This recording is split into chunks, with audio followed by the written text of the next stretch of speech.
Okay, here's my Knolly Fugitive. Right, Knolly Fugitive. I have it on the slack setting right now, and I'm running Maxxis Recon 2.6, right? 29er, 2.6, 29. Both front and rear. So the rear is the same thing, right? So I'm looking at the bottom bracket height right here. So let me make sure that the bike is completely upright. So which is about right there, so it doesn't teeter-totter. So the height is in the slack setting. The height looks like it's just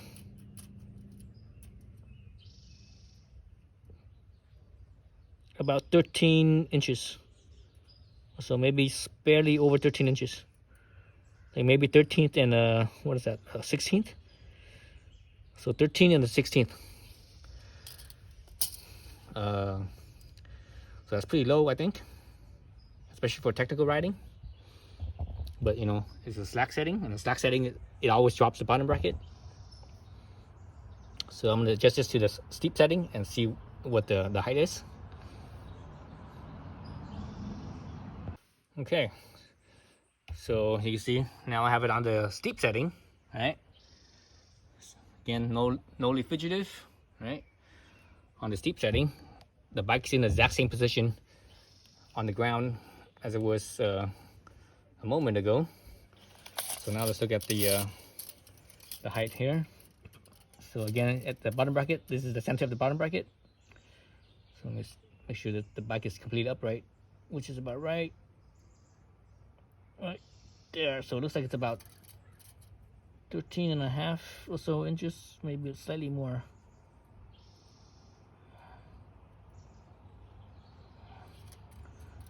Oops.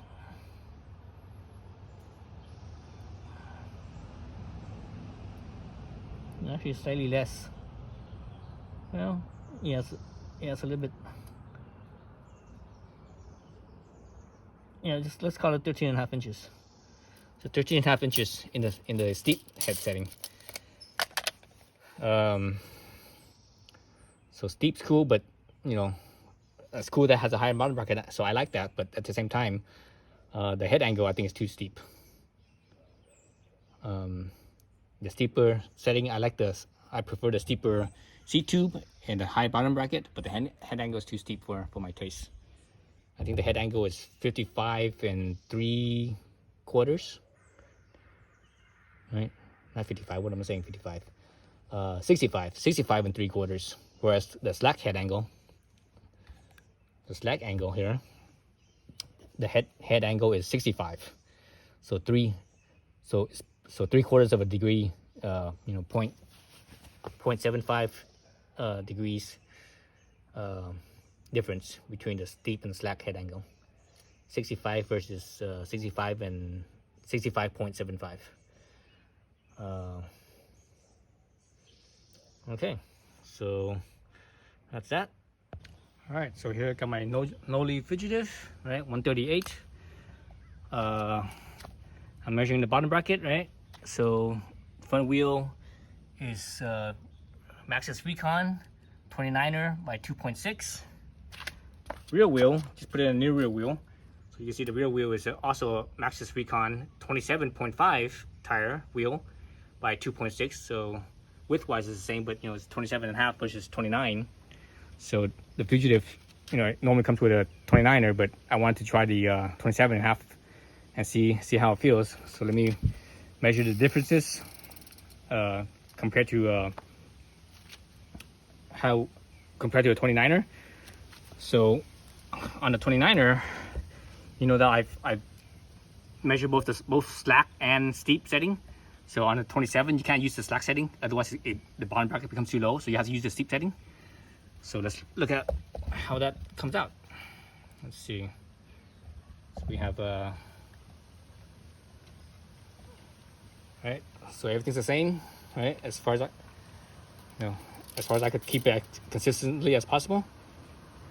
So I think on the well, you'll see in the video clip, I edit all the clips together so that way you can see it right away. So let me make sure that bike is upright. So it's teetering right about right there, teeter-tottering right there. So this thing is teeter-tottering. So this thing is about, oops, it's about 13. So it's about 13 inches, approximately. Yeah, approximately 13 inches. So basically it's the same. So this 27 and a half in the steep setting is pretty much the same bottom bracket height as the 29er with the slack heading, slack setting. So if the bottom bracket height is pretty much the same, that means the head angle and seat angle should be about the same as well, pretty much. So yeah, so that's interesting. So that could be an option for some of you folks that want to try out, you know, the Knolly Fugitive in either a 29er or a 27 and a half, you know, mullet setup. So, you know, obviously this is a mullet setup. So I'm gonna ride it and see how it goes. And I actually also tested my preload, and the preload seems with the, you know, with this slack setting versus steep setting, seems like the it seems almost the same. You know, I haven't measured it enough yet, I don't think, but it seems almost the same. But I think the slack setting, you get a little bit less preload. Like for example, right now I measured the steep setting, right? The steep setting, I was getting about 14.5 millimeters of preload on my O-ring there. On the slack setting with the 29er, I was getting, I think, a little bit less than that, like 14 or 13 or something. So it's like, it's, you know, it's within a few millimeters of each other, so it's pretty damn close. And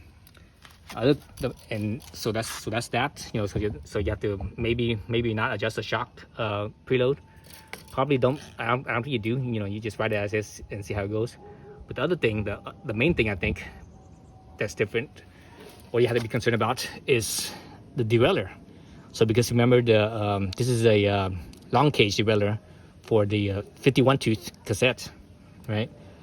And since the wheel is smaller in diameter, now the derailleur is a little bit closer to the ground, so more likely to hit rocks and such, right? I was looking at the numbers as far as, like, you know, gear inches, like how many inches your tire moves given a certain, you know, given the wheel size and what gear you're in. And the difference between the 29er and a 27 and a half wheel size for the same gears, right? Same, you know, same gears.